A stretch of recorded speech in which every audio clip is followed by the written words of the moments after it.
Hello बच्चों, मैं संदीप जांगी ने हमारे अपने यूट्यूब चैनल आर्य एग्रीकल्चर इंस्टीट्यूट सीकर से एक बार फिर आपका हार्दिक स्वागत कर रहा हूँ। जैसे एक्स ईयर की एग्ज़ाम जो 7 से 8 सितंबर को होने जा रही है, आपको इसको सबसे पहले आप इसी टाइम के आपके पास टाइम भी कम है, तो आपको सबसे पहले जो रिवीजन है उस रिवीजन को आपको फोकस करना चाहिए। आपको पिछले जो जितने भी जो इम्पोर्टेंट चैप्टर है, जैसे सॉल्यूशन की बात करें, चाहे सॉलिड स्टेट की बात करें, या फिर हम इलेक्ट्रोकेमिस्ट्री की बात करें, या फिर कोऑर्डिनेशन कंपाउंड्स की बात करें, इसी टाइप से नोमेनकल्चर्स की बात करें, और कुछ इंपॉर्टेंट जो नेमिंग रिएक्शन है उनके ऊपर आपको फोकस करना चाहिए, ताकि आप जो स्कोर है उस स्कोर को क्या कर सको, मैक्सिमम आप स्कोर गेन कर सको। तो आप हम जो बात करें, लास्ट जो बात की थी इलेक्ट्रोकेमिस्ट्री के अंदर, हमने इलेक्ट्रोकेमिस्ट्री का एक वीडियो अपलोड कर चुके हैं।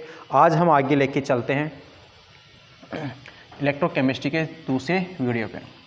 हम जो बात करेंगे वो बात करें conductance of solution. Conductance of solution विलयन का चालकत्व। चल इस पे चर्चा कर रहे हैं। देखो, हम एक ओम्स लॉ पढ़ते हैं, और ओम्स लॉ के अंदर क्या होता है कि जो रेजिस्टेंस जैसे आर, ये इक्वल होता है रो एल अपॉन ए। ये हम ओम्स लॉ पढ़ते हैं ओम के नियम के अंदर। ठीक है, देखो आर का मतलब यहाँ पे क्या है, रेजिस्टेंस, प्रतिरोध है। ठीक है, यदि हम रो की बात करें तो इसको कहा जाता है स्पेसिफिक रेजिस्टेंस, विशिष्ट प्रतिरोध कहते हैं इसको, विशिष्ट प्रतिरोध। यदि हम बात करें एल की, तो एल को कहेंगे हम लेंथ, लंबाई कहेंगे। ठीक है, और एक की बात करें तो एरिया को कहा जाता है, सॉरी एक को कहेंगे हम एरिया, क्या कहेंगे, एरिया, क्षेत्रफल। ठीक है, अब देखो यदि इसको मैं ऐसे डिवाइड में लेके चलूँ, जैसे 1/r कर दूँ, क्या सारे की वैल्यू को मैं नीचे लेके आता हूँ। ठीक है, तो इसको हम लिख सकते हैं 1/ρ, ठीक है, इंटू A/L। हमने सबको क्या किया, अपोजिट किया, उल्टा किया। ठीक है, तो यहाँ पे देखो जो प्रतिरोध का जो इन्वर्सली है, जो अपोजिट है, वो कहलाता है कंडक्टेंस। तो यहाँ पे इसको रिप्रेजेंट करते हैं हम जी से। किससे करेंगे, जी से। इसी टाइप से यदि हम बात करें, यदि 1/ρ को हम यदि रिप्रेजेंट करते हैं तो उसको हम कहते हैं के, जिसको हम कहते हैं स्पेसिफिक कंडक्टेंस कहेंगे, या कंडक्टिविटी कहेंगे, चालकता कहेंगे। ठीक है, और इसके आगे लिख देता हूँ A/L, A/L लिखा मैंने। ठीक है, तो हमारे पास में ऐसे लिखते हैं कि जी है, ये इक्वल में किसके है, 1/r के। प्रतिरोध का जो अपोजिट है वो कहलाएगा कंडक्टेंस, चालकत्व कहलाएगा। ठीक है, यदि हम बात करें के की, तो के होता है 1/ρ। के इक्वल में क्या है, 1/ρ, और 1/ρ को हम क्या कहते हैं, स्पेसिफिक रेजिस्टेंस की हमने बात की थी, और इसको हम क्या कहेंगे, कंडक्टिविटी। क्या कहेंगे इसको, कंडक्टिविटी, चालकता कहेंगे, या फिर इसी को कहा जाता है स्पेसिफिक कंडक्टेंस, विशिष्ट चालकत्व के नाम से इसको भी जाना जाता है। अब देखो, ये जो हम बात करेंगे, यदि इसकी डेफिनेशन की बात करूं, यदि सपोज करो मैं एक को 1 मीटर ले लूं, एक को मैंने 1 मीटर स्क्वायर किया, कितना क्या है, 1 मीटर स्क्वायर। और यदि मैं लेंथ की बात करूं, तो लेंथ को मैं यदि 1 मीटर कर लेता हूं, कितना किया है, 1 मीटर किया है। तो यहाँ पे जो जी है, ये जी इक्वल किसके हो जाता है, के। किसके इक्वल है, के। इसका मतलब हम बोल दें कि यदि हमने बात की थी, जैसे ये इलेक्ट्रोड थे हमारे पास में, हमने इलेक्ट्रोड बनाए थे,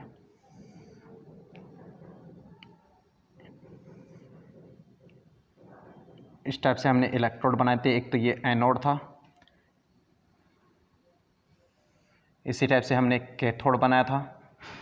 ठीक है, अब हमने क्या किया कि इन दोनों के बीच में जो लेंथ है, जो दूरी है, वो तो रखा है हमने 1 मीटर। कितना रखा है, 1 मीटर। जो एल है, उस एल को तो हमने रखा है 1 मीटर। ठीक है, और इसका जो ये एरिया है, इस एरिया, इसको हमने रखा है 1 मीटर स्क्वायर। क्या रखा है, 1 मीटर स्क्वायर रखा है। तो हमारे पास में जो ये जी की वैल्यू, ये बराबर किसके है, के। किसके है, के। मतलब हम बोल दें कि यहाँ पे यदि इनके इलेक्ट्रोड के बीच में हमने जो डिस्टेंस है उस डिस्टेंस को 1 मीटर रख दिया और यदि हमने इसके एरिया को 1 मीटर स्क्वायर रखा है तो जो हमारे पास में जो इसका जो कंडक्टेंस है, जो चालकत्व है, वो चालकत्व बराबर किसके हो जाता है, वो बराबर हो जाता है चालकता के। किसके हो गया, चालकता के। तो ये हमने जो बात की थी वो किसकी बात की थी, चालकत्व की बात की थी। अब हम जो आगे जो बात करें वो बात करें किसकी, मोलर चालकता की, मोलर कंडक्टिविटी की हम बात करते हैं। हमने यहाँ पे जो बात की थी कंडक्टेंस की बात की थी, उसी के साथ साथ हमने बात की थी कंडक्टिविटी की, चालकत्व और चालकता की बात की। अब हम जो बात करके हैं वो बात किसकी कर रहे हैं, वो हमने की है मोलर कंडक्टिविटी, मोलर चालकता की। अब मोलर चालकता का मतलब क्या है, इसकी बात करते हैं। मोलर चालकता, मोलर कंडक्टिविटी।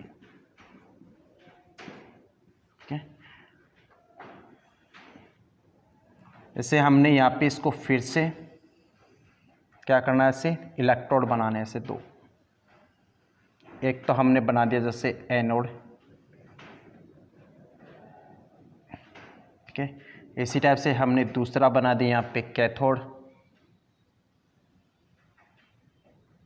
ये कैथोड बना दिया हमने, ठीक है।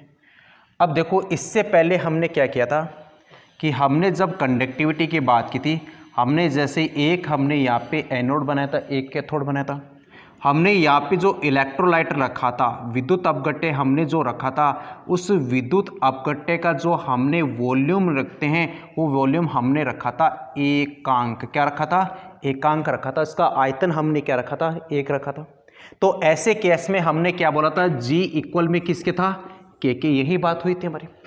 अब देखो हमको यहाँ पे क्या करना है, यहाँ पे हमको यहाँ पे इसका अंदर इलेक्ट्रोलाइट भरा है, ये विद्युत अपघट्य भरा है, ठीक है।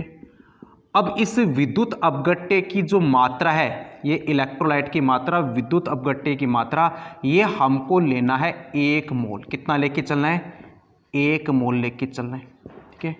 अब देखो आयतन कितना भी हो, चाहे 1 लीटर 2 लीटर 3 लीटर कितना भी आयतन हो, लेकिन हमको विद्युत अपघट्य की मात्रा कितनी लेनी है, उसको 1 मोल लेनी है। कितनी है, 1 मोल। फिर देखो हमने यहाँ पे इसका जो एरिया की बात की थी, ये एरिया इसका हमने कितना रखा था, 1 मीटर स्क्वायर। तो यहाँ पे भी हम कितना रखेंगे, 1 मीटर स्क्वायर। फिर हमने दोनों इलेक्ट्रोडों के बीच की जो दूरी थी वो दूरी हमने 1 मीटर रखी, तो यहाँ पे भी हमको कितना रखना है, 1 मीटर रखना है। कितना है, 1 मीटर। तो हम अब क्या कहेंगे, हम यदि मैं बोल दूँ कि विद्युत अपघट्य को हमने कितना लिया, 1 मोल, तो मैं जब बोल रहा हूँ कि एकांक आयतन में, एकांक आयतन में हमारे पास में जो चालकता थी वो चालकता थी के। कितनी थी, के। ये हमने पहले चर्चा की थी, जब विद्युत अपघट्य का आयतन हमने कितना लिया था, एकांक लिया था, 1 लिया था। अब देखो एकांक आयतन में हमारे पास में चालकता कितनी है, के है। यदि मैंने क्या बोला है कि यदि सपोज करो 1 मोल के लिए, 1 मोल विद्युत अपघट्य के लिए, 1 मोल इलेक्ट्रोलाइट के लिए हमारे पास में जो आयतन है, सपोज करो कितना है, V आयतन है। कितना है, V आयतन। क्योंकि हमारे पास में यहाँ पे वॉल्यूम फिक्स नहीं है, हमने यहाँ पे फिक्स क्या किया है, यहाँ पे मोल को फिक्स किया है, 1 मोल होना चाहिए। अब उसमें आयतन हो सकता है 1 लीटर हो, या फिर आयतन वहाँ पे 2 लीटर हो, या फिर आयतन है 3 लीटर हो। ऐसे आयतन कितना है, तो हमने यहाँ पे कितना मान लिया, V आयतन मान लिया, ठीक है। अब देखो एकांक आयतन में जो चालकता है वो चालकता कितनी है, के है। जैसे अपन बात करते हैं कि जैसे एक पेन का 5 रुपये है, यदि आपसे पूछा जाए कि 2 पेन का कितना होगा, तो हम क्या करते हैं, 5 × 2 ऐसे तो करते हैं। तो हमने यहाँ पे एकांक आयतन में जो चालकता है वो कितनी है, के है। हमको यहाँ पे जो 1 मोल के लिए विद्युत अपघट्य है वो कितने आयतन में है, V आयतन में। तो हम यहाँ पे बोल दूं कि V आयतन में जो चालकता की बात की जाए वो कितनी आ जाएगी, तो हम लिखेंगे K × V। क्या लिखेंगे, K × V, ठीक है। अब K × V, ये V आयतन में जो चालकता है, इसी चालकता को हम कहते हैं मोलर चालकता। क्या कहेंगे, मोलर चालकता कहेंगे। तो हमारे पास में क्या आएगी कि मोलर चालकता, ठीक है, इक्वल में चालकता इंटू आयतन, ये हमको देखने को मिलता है। मोलर चालकता बराबर क्या है, चालकता इंटू आयतन। अब देखो हम जब पढ़ते हैं कि सांद्रता बराबर कंसंट्रेशन बराबर हम पढ़ते हैं मोल पर आयतन, यही पढ़ते हैं मोल पर आयतन। ठीक है, हमने यहाँ पे जो विद्युत अपघट्य है, इस विद्युत अपघट्य को हमने कितना लिया है, 1 मोल माना। कितना है, 1 मोल। कंसंट्रेशन को मैं यहाँ पे रिप्रेजेंट कर देता हूँ C से। फिर देखो हमने यहाँ पे मोल कितना लिया है, 1 मोल। आयतन हमारे पास में कितना है, V आयतन है। तो यहाँ पे देखो C इनवर्सली प्रोपोर्शनल किसके आ गया, 1/V के, मतलब C बराबर किसके है, 1/V के। अब देखो यहाँ पे तो लैम्बडा बराबर क्या है, K इंटू वी है। तो यहाँ पे ऐसे भी लिख सकते हैं V बराबर में 1/C लिख सकते हैं, नहीं लिख सकते, मतलब ये आयतन है, ये इनवर्सली किसके है, कंसंट्रेशन के, सांद्रता की। तो यहाँ पे हम V की जगह क्या रख दें, 1/C रख दें। तो लैम्बडा बराबर हमारे पास में क्या गया, K/C ऐसे आता है। ठीक है, तो ये हमारे पास में कौन से टर्म के अंदर, ये कंसंट्रेशन टर्म में, और ये हमारे पास में क्या है, अपने पास में वॉल्यूम के टर्म के अंदर। जब हमने विद्युत अपघट्य को एकांक माना, उसका आयतन को हमने एकांक माना था, तो हमारे पास में क्या रहा था, जो कंडक्टेंस था, जो चालकत्व था, वो बराबर किसके था, चालकता के बराबर था। लेकिन हमने अब क्या किया, जो इलेक्ट्रोलाइट है, उस इलेक्ट्रोलाइट को हमने कितना माना, 1 मोल माना है। और हमारे पास में 1 मोल के लिए सपोज करो जो आयतन यूज रहा, वो आयतन कितना है, V है। अब एकांक आयतन में हमारे पास जो चालकता थी वो कितनी थी, K है। हमको V आयतन में हमको निकालना, तो हम क्या करेंगे, इसको मल्टीप्लाई कर देंगे। तो लैम्बडा m बराबर क्या हो गया, K इंटू V हो गया, K इंटू V। फिर देखो हम बात करते हैं यहाँ पे कि जो कंसंट्रेशन बराबर है वो क्या है, मोल प्रति आयतन हो गया। हमने मोल यहाँ पे कितना यूज किया है, 1 यूज किया है। तो हम यहाँ पे लिख सकते हैं C बराबर में 1/V। ठीक है, फिर हम यहाँ पे ऐसे भी लिख सकते हैं आयतन बराबर 1/C कंसंट्रेशन, और V की जगह हमने क्या रखा है, 1/C रखा है। तो हमारे पास में क्या आएगा, लैम्बडा बराबर में क्या, K/C आ गया। ठीक है, तो ये भी हमारे पास में क्या, ये मोलर चालकता आ गई। ठीक है, अब देखो हम बात करेंगे कि चालकता के ऊपर जो हम बात करेंगे, जो डाइल्यूशन है, जो तन्यता का जो इफेक्ट है, उस पर हम चर्चा करते हैं कि जो तन्यता है, डाइल्यूशन है, डाइल्यूशन के दौरान ये चालकता को कैसे इफेक्ट करता है, या फिर हम बात करेंगे कि डाइल्यूशन के दौरान ये मोलर कंडक्टिविटी को कैसे इफेक्ट करता है, उस पर हमें बात करते हैं। ठीक है, तो हमारे पास में है नेक्स्ट पॉइंट है तन्यता का, मतलब डाइल्यूशन, तन्यता का चालकता पर प्रभाव, चालकता पर प्रभाव, मोलर कंडक्टिविटी पर इफेक्ट की बात करें। हम पहले जो बात करें वो किसकी पर करें, कंडक्टिविटी की बात करें। देखो हम जब बात करते हैं, देखो चालकता किसकी वजह से आती है, कंडक्टिविटी किसकी वजह से शो करती है, तो हम यहाँ पे एक तो बात करते हैं मुक्त इलेक्ट्रॉन की, इलेक्ट्रॉन की बात करते हैं। दूसरा जो चालकता की हम बात करते हैं वो किसकी वजह से बात करते हैं, आयंस की वजह से। किसकी वजह से, आयंस की वजह से बात करते हैं। इन दोनों की वजह से क्या आती है, कंडक्टिविटी आती है, चालकता आती है। फिर हमको देखो हमने यहाँ पे क्या लिखा है, हमने यहाँ पे डाइल्यूशन की बात की, तन्यता की बात की। ठीक है, डाइल्यूशन का मतलब क्या है, जैसे कि आपको छोटा सा एग्जाम्पल दूँ।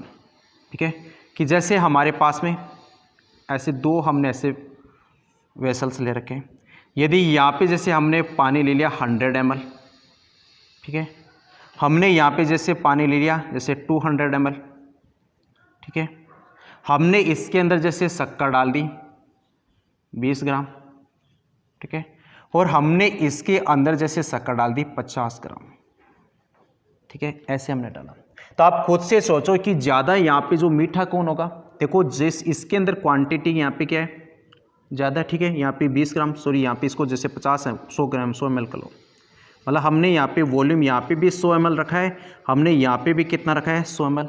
इसे 100 ml के अंदर हमने यहाँ पे क्या डाला 20 ग्राम डाला, ठीक है, यहाँ पे हमने कितना डाला है, यहाँ पे शुगर हमने डाला है कितना 50 ग्राम डाला है। तो आप खुद से सोचो कि इन दोनों की कंपैरिजन करें कि तो ज़्यादा मीठा कौन है, जिसके अंदर शुगर क्या है ज़्यादा है। इसका मतलब है यहाँ पे ये किसके रूप में काम करेगा, ये काम करेगा कंसंट्रेशन के रूप में। किसके रूप में, कंसंट्रेशन के रूप में। और यदि हम इसकी बात करें तो ये यहाँ पे किसके रूप में काम करेगा, डाइल्यूट के रूप में काम करता है, तन्नु के रूप में काम करता है। तन्नु का मतलब है जिसके अंदर यदि सोलवेंट या मैं बोल दूँ वाटर की जो है जो वैल्यू है, जो मान होता है वो क्या है ज़्यादा है, तो वो तो क्या होगा डाइल्यूट के रूप में। यदि हम बात करें, यदि कहीं पे यदि जो सोल्यूट है, जो आपने सोल्यूट मिलाया है उसकी कंसंट्रेशन ज़्यादा है तो उसको हम क्या बोलेंगे, कंसंट्रेट क्या कहेंगे, कंसंट्रेशन क्या है, ठीक है, कंसंट्रेट कहेंगे। तो हमने क्या किया कि जो सॉल्यूशन है उसको हमने तन्नु किया, क्या है, तन्नु किया। तन्नु का मतलब है हमने पानी की मात्रा बढ़ाया, सॉल्वेंट को बढ़ाया, और जब तन्नु किया इसका मतलब हमने क्या कर दिया, उसका वॉल्यूम बढ़ा दिया। क्या किया, वॉल्यूम बढ़ा दिया, आयतन बढ़ा दिया, ठीक है। अब देखो जैसे आप आयतन बढ़ाओगे, जैसे हमने यहाँ पे क्या लिखा था, V = 1/c, ये तो लेके चलते हैं। हमने यहाँ पे वॉल्यूम को बढ़ाया तो आप देखो कि कंसंट्रेशन यहाँ पे क्या हो जाती है, कम हो जाएगी। क्या होगी, कम। तो हमने तन्नु किया, तन्नु का मतलब उसके अंदर पानी को क्या किया, बढ़ाया और बढ़ाया, उसके मतलब उसका वॉल्यूम हमने क्या कर दिया, बढ़ा दिया। जब वॉल्यूम बढ़ा दिया इसका मतलब उसके अंदर सांद्रता क्या आ गई, कमी आ गई। क्या आ गई, सांद्रता में कमी आ गई। अब देखो सांद्रता में कमी आ रही है, हमने देखो फिर से एक सपोज करो, हमने यहाँ पे हमारे पास में 100 ml वाटर है, इसके अंदर जो इलेक्ट्रॉनों की संख्या है सपोज करो 10, कितने हैं, 10 इलेक्ट्रॉन है।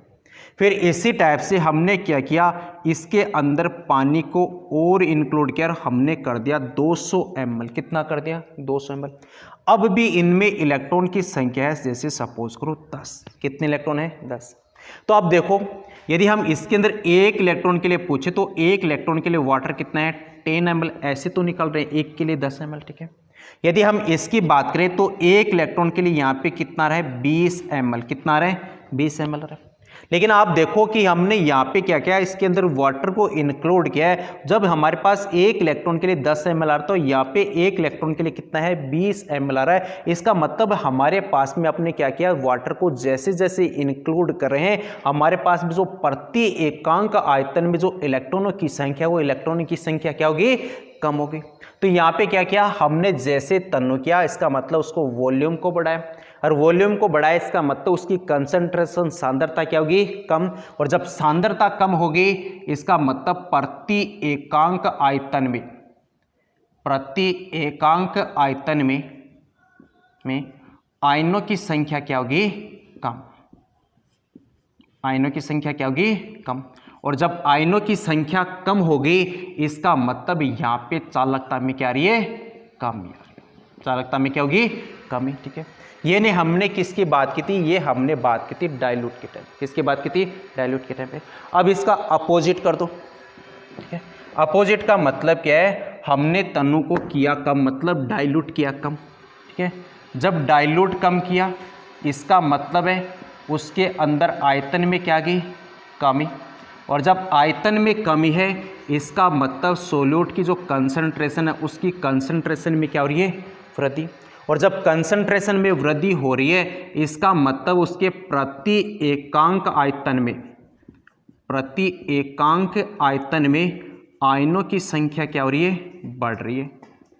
प्रति एकांक आयतन में आयनों की संख्या बढ़ रही है। और जब आयनों की संख्या बढ़ रही है इसका मतलब वहाँ पे जो कंडक्टिविटी है, चालकता, उस चालकता के मान में क्या हो रही है, वृद्धि हो रही है। तो यदि आपसे पूछा जाए कि जो डाइल्यूशन की बात करें, डाइल्यूशन कंडक्टिविटी को कैसे इफेक्ट करता है, तो हमने बात की यदि आप डाइल्यूट करोगे, यदि हमने पानी को और बढ़ाया तो ऐसे केस के अंदर कंडक्टिविटी का मान क्या होता है, कम हो जाएगा।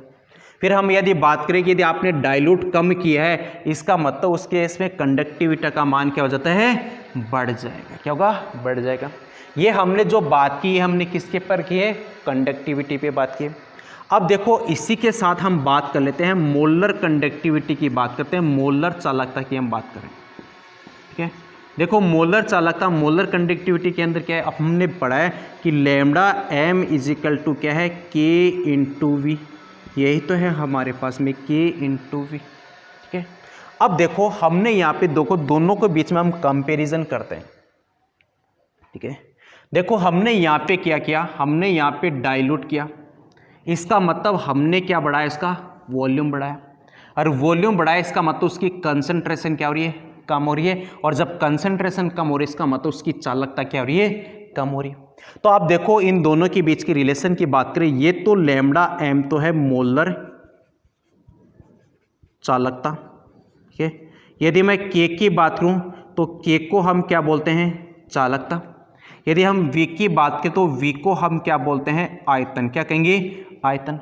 अब देखो हमने क्या किया, यहाँ पे V को बढ़ाया और V को बढ़ाया, इसका मतलब उसकी कंडक्टिविटी क्या हो रही है, कम हो रही है। तो देखो यहाँ पे यदि कंडक्टिविटी कम है, इसका मतलब मोलर चालकता क्या होनी चाहिए, कम होनी चाहिए। लेकिन ये खास बात आपको याद रखना है कि इस दोनों के केस में यहाँ पे जो जीतता है वो जीतता कौन है, आयतन जीतेगा। कौन जीतेगा, आयतन। क्योंकि इन दोनों के मान में जब हम वृद्धि की बात की जाती है तो आप इसके अंदर मान कीजिए जो लैम्डा है वो स्पेशली जो डिपेंड करेगा, वो डिपेंड किसके ऊपर करेगा, वॉल्यूम पे डिपेंड करेगा। तो हमने क्या किया, जब हमने यहाँ पे डाइल्यूट किया, इसका मतलब हमने वॉल्यूम को बढ़ाया, और जब वॉल्यूम बढ़ा रहा है इसका मतलब वहाँ पे उसकी मोलर चालकता क्या हो रही है, बढ़ रही है। और जब मोलर चालकता यहाँ पे बढ़ रही है, वॉल्यूम को हमने बढ़ाया, तो यहाँ पे हमारे पास में जो चालकता है उसकी चालकता के मान में क्या आ रही है, कमी आ रही है। ठीक है। यदि हम इसकी बात करें, हमने तन्नु को कम किया, मतलब डाइल्यूट कम किया, हमने यहाँ पे V को कम किया है, और जब V को कम किया है तो यहाँ पे कंडक्टिविटी क्या हो रही है, बढ़ रही है। इसका मतलब कंडक्टिविटी बढ़ रही है तो मोलर कंडक्टिविटी भी क्या होनी चाहिए, बढ़नी चाहिए। लेकिन इन दोनों के केस में यहाँ पे भी कौन आएगा, तो यहाँ पे भी वॉल्यूम आता है। स्पेशली जो मोलर कंडक्टिविटी की बात करें वो डिपेंड किसके ऊपर है, वॉल्यूम पे। तो हमने यहाँ पे आयतन को कम किया, और आयतन को कम करते तो यहाँ पे मोलर कंडक्टिविटी के मान में भी क्या आती है, कमी आती है। तो ऐसे केस में चालकता क्या हो जाती है, बढ़ जाती है। ये रिलेशन आपको याद रखना है। ठीक है। तो आप यहाँ पे हमारे पास में सार क्या निकल के आता है, सार ये निकल के आता है कि हम जब डाइल्यूट करते हैं, हम पानी की मात्रा को बढ़ाते हैं, तो इस केस के अंदर क्या होता है, वॉल्यूम बढ़ जाता है, आयतन बढ़ जाता है। और जब आयतन बढ़ जाता है इसका मतलब उसकी सांद्रता में क्या आ रही है, कमी आ रही है। और जब सांद्रता में कमी आ रही है तो प्रति एकांक आयतन में आयनों की संख्या क्या हो रही है, कम हो रही है। और जब प्रति एकांक आयतन में आयनों की संख्या कम है, इसका मतलब उसकी चालकता के मान में क्या आ रही है, कमी आ रही है।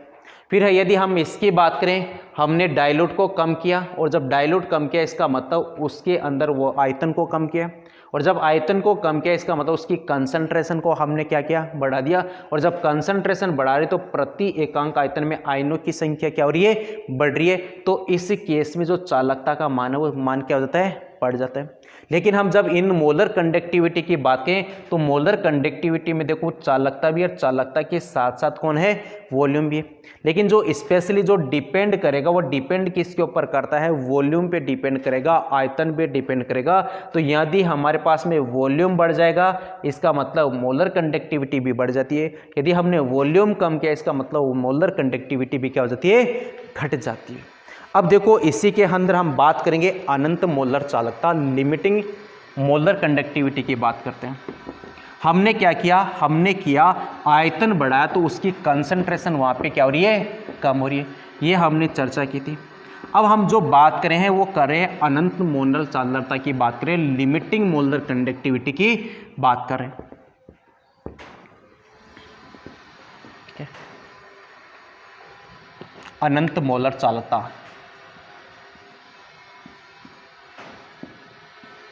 लिमिटिंग मोलर कंडक्टिविटी, इसकी बात करें। अब देखो हमने क्या किया था, हमने किया आयतन बढ़ाया तो वहाँ पे कंसंट्रेशन क्या हो रही है, कम हो रही है। ठीक है। और जब कंसंट्रेशन कम हो रही है इसका मतलब उसकी मोलर कंडक्टिविटी क्या हो रही है, बढ़ रही है। ठीक है।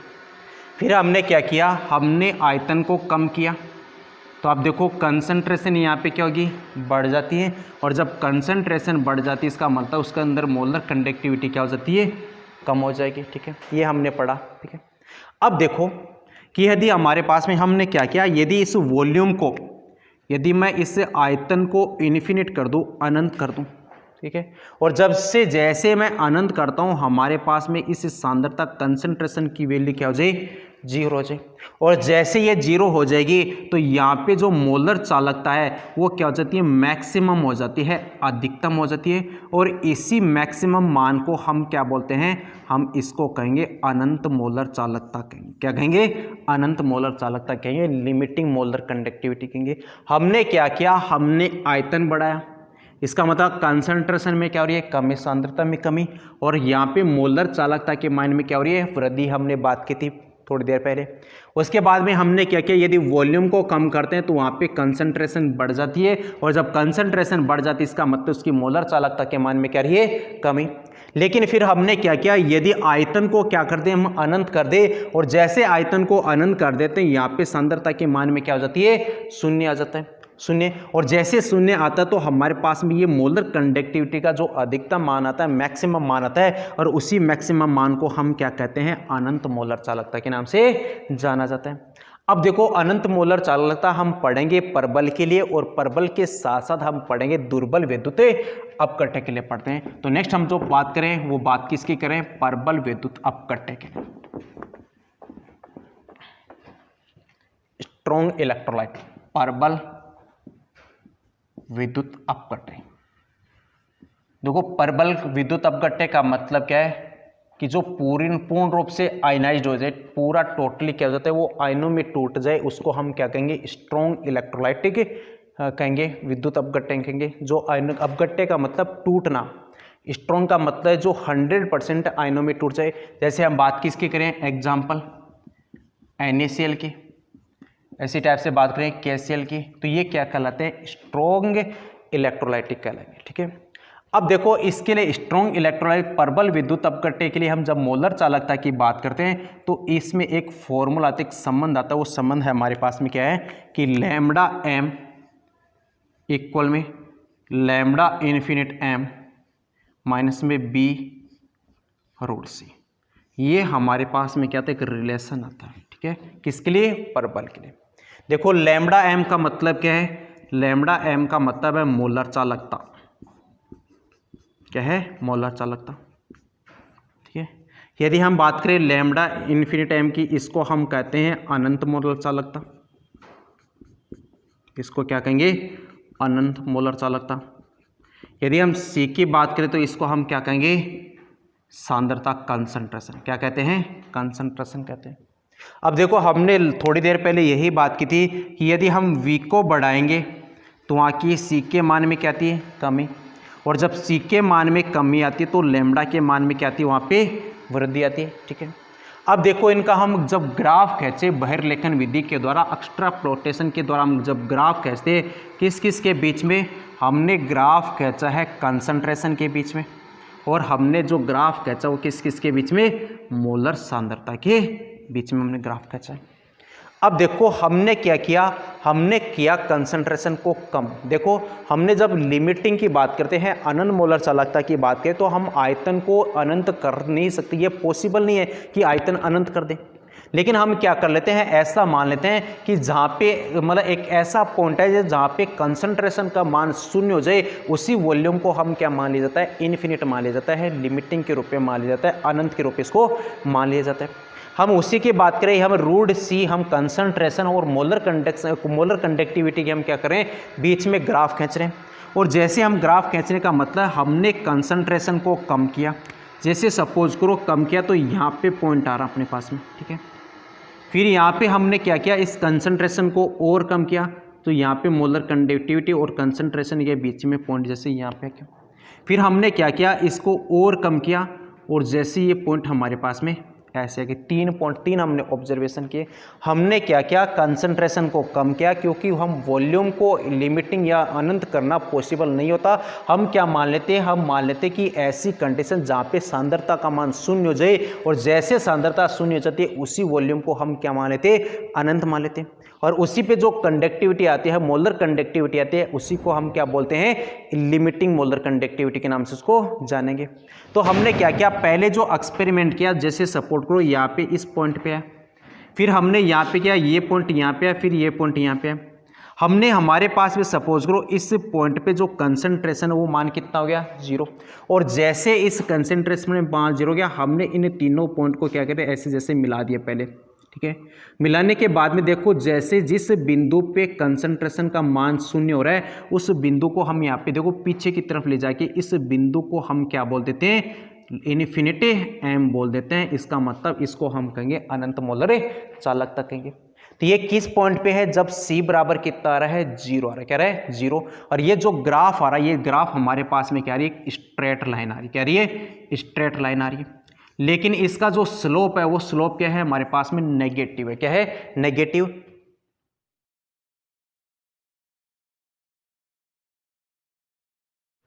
तो हमने क्या किया, ऐसे ग्राफ के चाहिए बनाया, तो ये हमारे पास में कहते हैं स्ट्रेट लाइन आती है और जिस बिंदु पे सांद्रता का मान 0 है यहाँ पे हमने क्या करा, पीछे की तरफ बढ़ा के यहाँ पे से मिला दिया। इस बिंदु को हम क्या बोलते हैं, अनंत मोलर चालकता कह सकते हैं। तो ये किस विधि के द्वारा संभव है, तो ये हमने किया बहिर्लेखन विधि के द्वारा, एक्स्ट्राप्लोटेशन के द्वारा हमने ये किया। तो यहाँ पे हमने जो, यदि हम इसके बीच में कंपेरिजन करते हैं तो y बराबर हमारे पास में कहता है mx प्लस c, ये हम पढ़ते हैं, ठीक है। अब देखो इसको ऐसे लिख दूँ, y की जगह तो हमारे पास में हमने क्या रखा है, लैम्डा एम रखा, मोलर कंडक्टिविटी। अब देखो इनको, इसको ऐसे लिख दे, y बराबर c प्लस में mx, हम दोनों को कंपेरिजन करना है। c की जगह हमने क्या रखा है, तो c की जगह हमने रख दे यहाँ पे, ये आ गया हमारे पास में लैम्डा, ये अपना लैम्डा इन्फिनिट m आ गया, लिमिटिंग मोलर कंडक्टिविटी।